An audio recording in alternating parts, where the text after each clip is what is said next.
I am Jessica Paul. I'm one of the coordinators for Cooking Club here at Braemar College. We host a cooking club here at Braemar once a week. We have 8 cooking clubs 8 times throughout the term. We make different meals. We try to teach the students about different healthy options, different basic skills, things like that.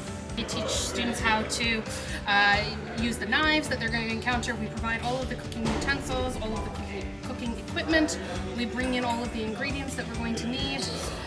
Most weeks we'll go over kind of a little explanation of the origin of the dishes, some of the nutritional benefits, as well as meatless alternatives or vegetarian options.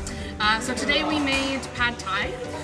This was a fairly complicated recipe for our students. It required multiple steps. They had to make their sauce, they had to prepare all of their marinade for their tofu, they had to boil water for their pasta, combine all of their different ingredients once it was done, make sure that their flavors were to their liking, and things like that. Pad Thai, a lot of them had never heard of it before. It is a cuisine that most of them are not familiar with in their own countries. So this was definitely a new experience for a lot of them. Students were definitely surprised by the results. I think a lot of them really enjoyed the dish that they created, and I don't think they knew quite what to expect. And I think most of them were pleasantly surprised. We'll be starting up Cooking Club again in term 2, so we'd love to have new students. Please come out for Cooking Club.